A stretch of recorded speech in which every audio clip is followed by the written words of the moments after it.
l'avenir. Très bien. Alors, professeur Omeonga, les contextes aussi nous obligent à comprendre que chaque matière essentielle, une matière étatique, demanderait aussi qu'il y ait l'adaptabilité au niveau des concessions politiques. Alors quand vous regardez les contextes actuels, où il y a des turbulences, les deux grandes provinces entre les mains de rebelles ou des belligérants, ici dans la capitale, il y a un peu une crise, si on peut le dire, politique.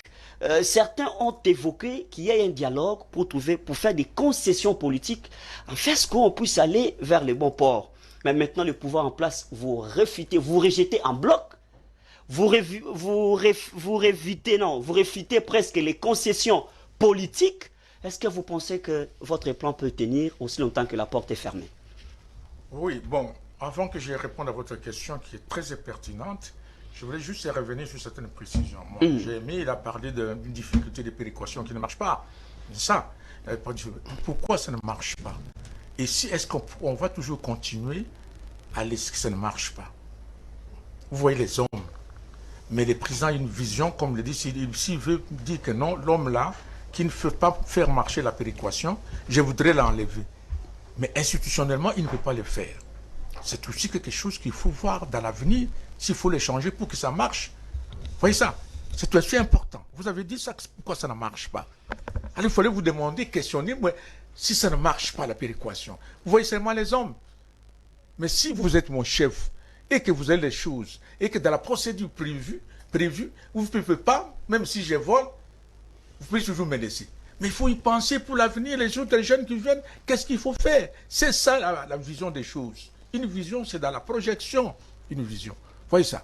Donc, si nous parlons ici de le changement, c'est dans la projection, il ne faut pas voir seulement le mandat ou le... Alors, je ne sais pas, dans quelle mesure vous parlez qu'on va voler la souveraineté de notre peuple. Si on fait les référendums, je ne comprends pas. Ou la loi qui a été votée, je ne comprends pas scientifiquement pourquoi. Parce que là, on ne dit pas qu'on va contourner. C'est-à-dire que même vous qui s'opposez au changement de la Constitution et que vous demandez au peuple que est-ce qu'il faut-il changer ou pas, si le peuple dit non, nous ne voulons pas le changement, nous allons nous incliner. Mais pourquoi vous avez peur? Pourquoi vous avez peur? Si vous avez la population sur vous, vous savez que la population ne veut pas. Mais elle a dit, bon, nous allons partir là-bas, parce que nous savons très bien que le souverain premier va dire non. Ouais, bien. Vous voyez ça? C'est manquer un peu des arguments, mais je sais que ça pose... Alors, maintenant, pour revenir à votre question du dialogue, c'est pour vous dire que le changement de la Constitution, partout ailleurs, on regarde, on questionne ce qui a été fait et ce qu'on peut faire. Et surtout dans les contextes que vous me dites, notre pays est dans un contexte particulier. La sécurité est menacée. Et vous le savez, ça. Et j'allais me demander, ça c'est une question politique, parce que moi je suis dans le cadre de C4. Je ne sais pas si vous êtes dans le cadre de C64. Je ne suis pas dans C64. Ah, vous êtes dans quel camp, là, finalement? Nous gardons notre indépendance, nous, moukoguistes. L'indépendance de quoi? De penser. Nous ne voudrons pas être là, être amenés par... Alors non, on m'a posé des questions, ce n'est pas mon honneur de poser des questions, mais des précisions parce que... Les relances, ce n'est pas un problème, c'est normal. Dans un terrain qui sont politiques, moi, je veux savoir, parce que moi je suis dans les C4, qui prônent fondamentalement les changements. Vous n'êtes pas dans les 64 qui refusent. Non. Vous êtes déjà neutre. C'est ça? Oh, vous savez que nous étions des muséistes et nous ne voulons pas des gens neutres face à une situation où la souveraineté est en danger. Parce que nous, le président, je vais répondre à cette question. Le président dit oui, les dialogues là, mais prononcez-vous que nous voulons avoir une opposition républicaine. Les gens qui sont mobilisés contre les ennemis qui veulent déstabiliser ou veulent mettre en danger la patrie. C'est pourquoi il a dit, est-ce que vous condamnez les Rwandais, vous? Vous dites que le Rwanda, est-ce que vous les condamnez devant ce plateau? Je voulais savoir que vous condamnez les Rwandais, vous dites que nous sommes contre les... Donnez pas la parole, c'est pas un problème. Non, voilà. Donc, je veux savoir votre position. Mais sinon, je pense que j'ai demandé ça pour savoir exactement, parce que vous avez parlé de C4, moi je suis de C4. Si vous êtes 64, c'est votre légitime. Mais il faut pousser des arguments. Pourquoi le président a dit, pour répondre à votre question, Mme Dialogue, le président était relatif. Il n'a pas refusé. Il a dit non, mais on peut toujours discuter avec les frères, mais il faut que ces frères soient avec nous ensemble, vis-à-vis de la situation que nous connaissons à l'Est. C'est-à-dire que le patrie est en danger, la balkanisation. Prononcez-vous que vous êtes contre l'agression, vous êtes contre le Paul Kagame, vous êtes contre le Joseph Kabila. Et dans ce cas, on va comprendre publiquement que les gens qu'on va discuter avec eux, nous sommes des frères entre nous. Vous voyez ça? Et vous pensez que l'opposition n'a jamais condamné Non, mais c'est ça. Non, là peut-être vous pensez à celui qui peut jouer à la médiation. Non, de la Cinco. Ici, non. Même la Cinco.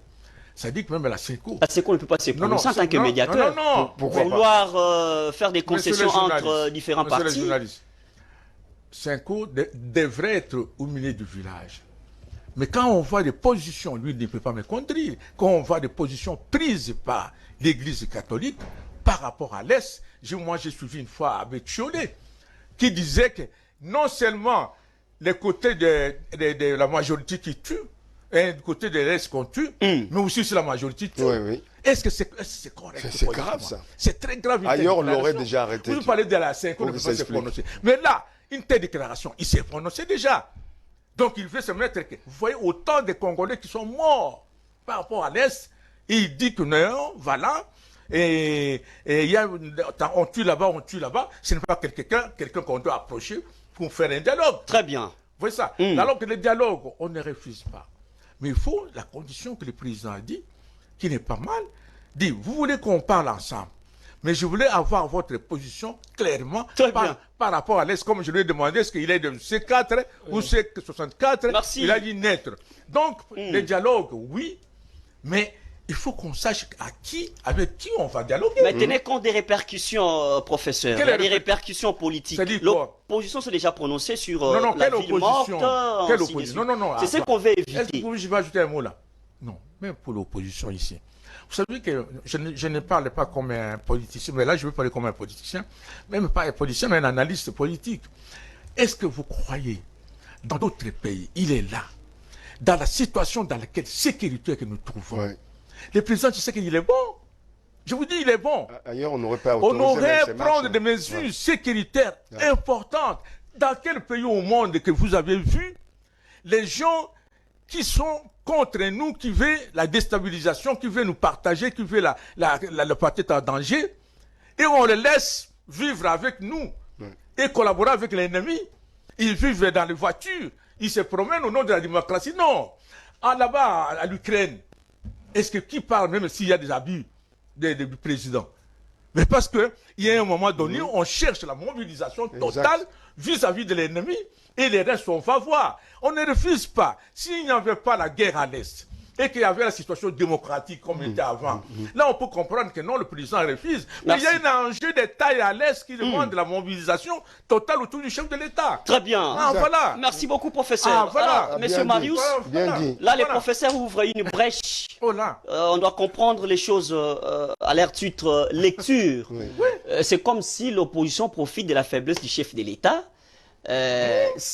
Vous omettez, vous oubliez que les pays vivent un autre contexte. Tout à fait. Et qu'il faudrait à un certain moment donné dire que c'est le Congo